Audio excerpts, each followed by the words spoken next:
జోగి zone పెరిగిన YCP tone. Red బుక్లకు పిచ్చి కుక్కలు కూడా భయపడవనన్నారు ఒక వైసీపీ నేత. తనపై ఆరోపణలు చేసే వాళ్ళు దమ్ముంటే నిరూపించాలంటూ సవాల్ విసిరారు మరో నేత. జోగిని పరామర్శించిన తర్వాత పూనకాలు లోడింగ్ అన్నట్లు నేతలు డైలాగ్ల డైనమైట్లు పిలుస్తున్నారు. మరోవైపు తప్పు చేస్తే ఎంతటి వారైనా జైలుకెళ్ళక తప్పదు అంటోంది కూటమి సర్కార్.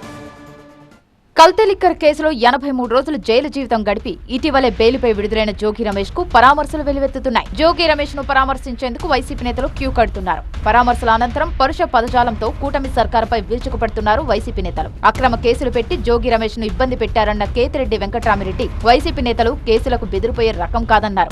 ఆ పార్టీ పుట్టినప్పటి నుంచి మా దాంట్లో మా అధినాయకుడితో సహా పార్టీ పెట్టాడని జైల్లోకి పోయి 16 నెలలు ఉన్నాడు. భయపడినామా లేకుంటే తోక ముడిచి ప్యాకప్ చేసినామా? చేయలేదు కదా. సో ఇలాంటివన్నీ చాలా చూసాము. ఈ తప్పిద కేసులు కట్టాలని చూస్తున్న అధికారులు కూడా ఆలోచించండి. మీరు కూడా అందరూ కూడా ఇబ్బంది పడే పరిస్థితి వస్తుంది. కేవలం సన్నిహితులుగా ఉన్నారు, ఫోటోలు చూపించారని. ఇది జరిగిన ఫొటోస్ అన్ని లోకేష్తో కూడా దిగిన ఫొటోస్ ఉన్నాయి. అంత మాత్రం లోకేష్ కూడా ముద్దాయిగా చేడుస్తా అంటారు ఆ కేసులలో. తనపై ఆరోపణలు చేసే వారిపై తీవ్ర పదజాలంతో విరుచుకుపడ్డారు వైసీపీ మాజీ ఎమ్మెల్యే. ఒకరు పుట్టిన ఎవడైనా కానీ చూపియండి అని చెప్పి, ఒకరికి పుట్టి ఎవడైనా కానీ చూపియండి అన్న. ఇంతవరకు 2 years తర్వాత ఎవరు చూపించలేని పరిస్థితి. ఇది నేను ఈరోజు మొదలుపెట్టాను కదా, ఎప్పుడో 15 ఏళ్ళ నుంచి మొదలుపెట్టాను. సరే, ఇప్పుడు సోషల్ మీడియా జమానా ఇవన్నీ వచ్చిన తర్వాత దానికి మరింతగా జనాలకు తెలిసింది. ఒక ఎమ్మెల్యే అనే అతను జనం దగ్గరికి, నేను ఈరోజు అది ఎప్పటి నుంచో పోతున్నాను.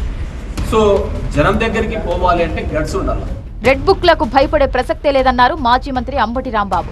రెడ్ బుక్ నా కుక్క కూడా లెక్కలేదని చెప్పారు. భయపడే వాళ్ళం మేము. రాజశేఖర్ రెడ్డి వెంట నడిచిన వాళ్ళం. జగన్ కష్టకాలంలో ఉన్నప్పుడు ఆయన వెంట నడిచిన వాళ్ళం. దేన్నైనా ఎదిరించి నిలబడగలిగిన దమ్మున్న వాళ్ళం.